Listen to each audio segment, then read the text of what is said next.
దీపిక, నువ్వు చేస్తుంది తప్పు, చాలా పెద్ద తప్పు.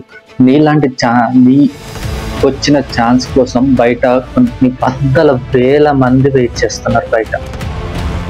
కానీ నీకు కూడా అంత చాలా కష్టాలు పడవచ్చు. నీకు తెలియదా, ఒక మూవీ ఇండస్ట్రీలో నెట్టుకొని రావాలంటే ఎన్ని రాజకీయాలు ఉంటాయి, ఎన్ని లోటుపాట్లు ఉంటాయని. అలా అన్నీ తెలుసు. మేబీ నువ్వు ఇప్పుడు టాప్ హీరోయిన్ కావచ్చు, బట్ 10 సంవత్సరాలు 15 సంవత్సరాల కింద నువ్వు ఎక్కడ నుండి వచ్చావు, నువ్వు ఎన్ని కష్టాలు పడ్డావు ఆ విషయం నీకు తెలియదా? ఒక సినిమాకి మెయిన్ ఇంపార్టెంట్ ఏంటి? ఆ సినిమా స్టోరీ. ఆ సినిమా స్టోరీని నువ్వు లీక్ చేసే అధికారం ఎవరిచ్చారు? నీకు సందీప్ సినిమా నచ్చకపోతే నువ్వు వెళ్ళిపోవాల్సింది. నువ్వు అసలు ఆ సినిమా స్టోరీ లీక్ చేయాల్సిన అవసరం నీకేముంది?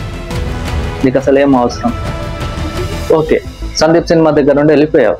అండ్ వాట్ అబౌట్ కల్కి సినిమాలో మెయిన్ యాక్టర్స్ నీకన్నా పెద్ద యాక్టర్ అమితాబ్ బచ్చన్ సార్ లాంటి వాళ్ళే ఉన్నారు. కమల్ హాసన్ ఇండియాలోనే టాప్ బెస్ట్ ఫైనెస్ట్ యాక్టర్. ఆయన కూడా ఉన్న అలాంటి గొప్ప సినిమా స్టోరీ మొత్తం మ్యాక్సిమం నీ చుట్టే నడిచే సినిమాలో ఒక పార్ట్ తీసిన తర్వాత నువ్వు వెళ్ళిపోతే ఆ సినిమాలో నీ క్యారెక్టర్ని రీప్లేస్ చేయాలంటే ఎంత కష్టం నీకు తెలీదా? ఆ సినిమా బడ్జెట్ ఎంత, ఆ సినిమా పైన హోప్స్ ఎంతమందికి ఉంది, ఆ డైరెక్టర్, ఆ ప్రొడ్యూసర్ ఏమైపోవాలి? నువ్వు చేసిన ఒక చిన్న తప్పు వల్ల వాళ్ళందరూ ఎంత సఫర్ అవుతున్నారని నీకు తెలుసా? ఎందుకు? నీకు ఇంత పిఆర్ స్టంటే కావాలనుకుంటే ఏదో ఒకటి చేసుకో. ఎందుకు ఇవన్నీ స్టంట్లు, ఈ పిఆర్ స్టంట్లు అన్నీ ఎందుకు అవసరమా? నీకు తెలుగు ఇండస్ట్రీ నచ్చకపోతే నేను తెలుగు సినిమాలు తీయనని చెప్పేసి మా ఇండస్ట్రీలోకి వచ్చి మీ నార్త్ ఇండస్ట్రీ మొత్తం మా తెలుగు ఇండస్ట్రీ ఎక్కడ పైకి వెళ్ళిపోతుందో అని ప్రతి క్షణం మా తెలుగు ఇండస్ట్రీని డిస్కరేజ్ చేయడానికి మీరు కావాలని మా సినిమాలలోకి వచ్చి మా హీరోలు తీసుకుంటారు. ఆదిపురుష్ సినిమా ఏం చేశారు? 700 కోట్లు పెట్టి తీసిన సినిమా ఇలాగా తీసేది? ఆ ఓం రావుత్, ప్రభాస్ ఎంత పెద్ద యాక్టర్. బాహుబలి ఇలాంటి హిట్ ఇచ్చిన తర్వాత ఆయన తోటి ఒక్క సినిమా తీయాలని టాప్ డైరెక్టర్స్ కాళ్ళ మీద పడుతున్నా కూడా ఆయన ఓం రావుత్కి ఛాన్స్ ఇచ్చాడు. ఏంటి మీరు తీసింది ఆదిపురుష్? అసలు వాట్ ఈస్ ద పాయింట్? మీకు పిఆర్ స్టంటే కావాలి అనుకుంటే చేసుకోండి, మా తెలుగు ఇండస్ట్రీ మీద పడకండి. మా తెలుగు ఇండస్ట్రీని నమ్ముకొని చాలా మంది బతుకుతున్నారు. ఒక్కసారైనా ఆలోచించు, చేసింది నువ్వు తప్పు, నీ తప్పు ఒప్పుకొని వెళ్ళిపో. డోంట్ గో విత్ ఈగోల కోసం పోయేది కాదు, నీ ఒక్క జీవితం కాదు. నిన్ను నమ్ముకొని ఎవడు ఇక్కడ సినిమాలు తీయట్లేదు. నువ్వు వెళ్ళిపోయావు. నువ్వు కలికిగా అసలు నాకు తెలిసి నువ్వు తెలుగు ఇండస్ట్రీ నుండి మీ బాలీవుడ్ని దూరం పెట్టాలి. బయట మలయాళం యాక్టర్స్, తమిళ్, కన్నడ ఇంతమంది ఉన్నారు, ఇంతమంది హీరోయిన్స్ ఉన్నారు. అందరినీ కాదని నిన్ను తీసుకొచ్చారు. నువ్వు పెద్ద టాప్ యాక్టర్వే కావచ్చు, బట్ నీకంటూ కొన్ని లయబిలిటీస్ ఉండాలి. కంపల్సరీగా నీకు ఒక్క పని అప్పచెప్పినప్పుడు నువ్వు దాన్ని పూర్తి చేయాలి. నీతో అవ్వకపోతే నువ్వు వదిలేసేయాల్సింది. నేను ఎవరు చేయమన్నారు? నీకు తెలీదా? ఒక బిగ్ బడ్జెట్ సినిమా ఉన్నప్పుడు దాంట్లో ఎన్ని కమిట్మెంట్స్ ఉంటాయని. నీకు అన్ని కమిట్మెంట్స్ వద్దన్నప్పుడు నువ్వు వెళ్ళిపోవాల్సిందే. నీకు అసలు ఏం అవసరం అంటే సినిమా సైన్ చేయడానికి?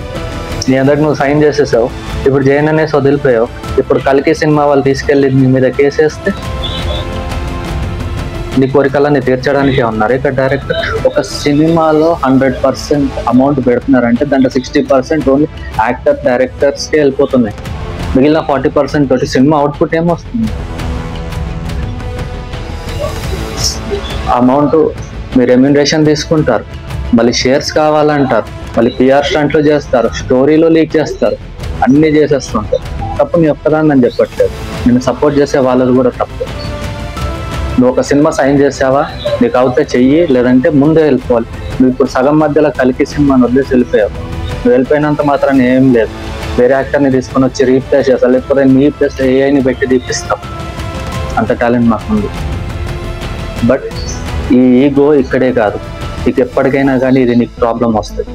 సో దయచేసి చెప్తున్నా, ఇంకోసారి ఇలాంటి పిఆర్ స్టంట్స్ చేయకు, నీకు దండం పెట్టి. అండ్ మన టాలీవుడ్ కూడా నేను ఏం చెప్తున్నానంటే, బయట చాలా మంది అమ్మాయిలు ఉన్నారు యాక్టింగ్ చేయాలని. పాపం రోడ్ల మీద చూస్తుంటే చాలా బాగా అనిపిస్తుంది. అలాంటి వాళ్ళకి ఛాన్స్ ఇవ్వండి, చిన్న సినిమాలైనా కానీ.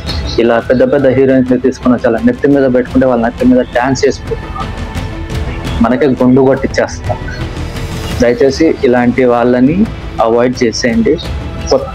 కొత్త హీరోయిన్స్ని ఎంకరేజ్ చేయండి. కొత్త హీరోయిన్స్ చెప్పినట్టు చేస్తూ ఉంటారు. దయచేసి కొత్త టాలెంట్ని ఎంకరేజ్ చేయండి.